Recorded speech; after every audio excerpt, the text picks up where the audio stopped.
प्रयागराज महाकुंभ 2025 दुनिया की सबसे बड़ी धार्मिक सभाओं में से एक सभा का आयोजन प्रयागराज में भी होता है। यह वर्ष का वह समय होता है जब हिंदू अनुयायी एक साथ यहां पर एकत्रित होते हैं। इसमें दुनिया भर से हिंदू अनुयायी गंगा के पवित्र जल में डुबकी लगाकर खुद को पवित्र करते हैं एवं अपने पापों का प्रायश्चित करने के लिए इस उत्सव में शामिल होते हैं। कुल 4 कुंभ मेलों का आयोजन अलग अलग शहरों में होता है, जिसमें प्रयागराज, हरिद्वार, उज्जैन और नासिक शामिल हैं। हर 12 वर्षों में कुंभ मेले का आयोजन होता है। पिछले रिकॉर्ड को तोड़ते हुए वर्ष 2013 में आयोजित इस धार्मिक सभा में करीब 10 करोड़ भारतीय एवं विदेशी पर्यटकों ने भाग लिया था। अगला पूर्ण कुंभ मेला वर्ष 2025 में होने वाला है। प्रयागराज महाकुंभ मेले का इतिहास।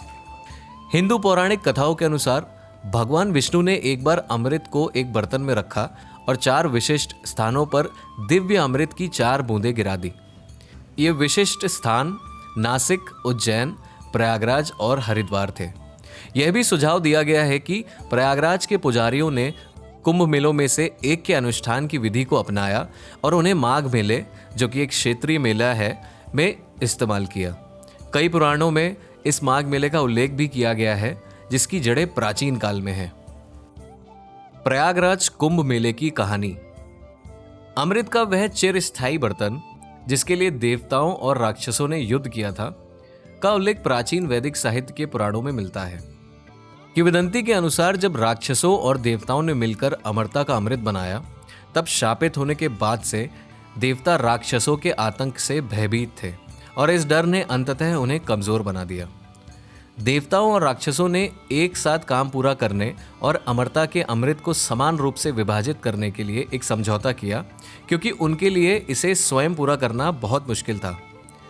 ब्रह्मांड के आकाशीय क्षेत्र में स्थित दुग्ध सागर के तट पर यह माना जाता है कि देवता और राक्षस इकट्ठे हुए थे और यह कार्य शुरू हुआ। मंदार पर्वत ने मंथन की छड़ी के रूप में कार्य किया और नागों के राजा वासुकी ने दूध सागर को मंथन करने के लिए मंथन की रस्सी के रूप में कार्य किया। वासुकी की पूंछ पर देवताओं और उनके सिर पर राक्षसों के साथ मंथन शुरू हुआ।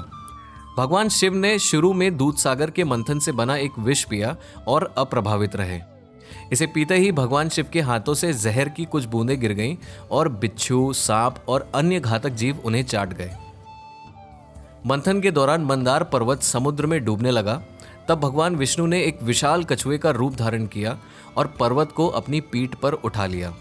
कई कठिनाइयों और 1000 वर्षों के बाद धन्वंतरि ने अंततः अमर अमृत का कुंभ धारण किया।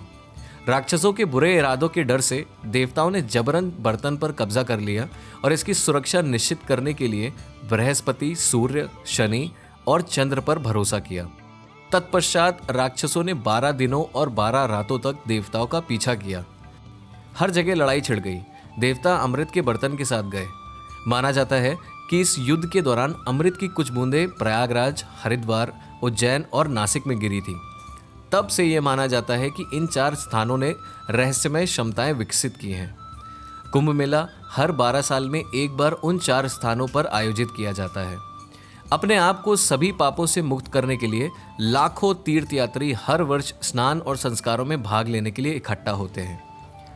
कई स्रोतों में कुंभ मेले के उल्लेख। पवित्र शास्त्रों में भी कुंभ मेले का उल्लेख मिलता है। नारद पुराण में कुंभ मेला को असाधारण रूप से उल्लेखित किया गया है। कुछ विद्वानों के अनुसार यह मेला लगभग 3464 ईसा पूर्व शुरू हुआ, जिससे यह एक ऐसी प्रथा बन गई जो हड़प्पा और मोहनजोदारो सभ्यताओं से 1000 साल पहले की है। विश्वामित्र द्वितीय ने 2382 ईसा पूर्व में माघ पूर्णिमा पर पवित्र स्नान करने के महत्व पर बल दिया।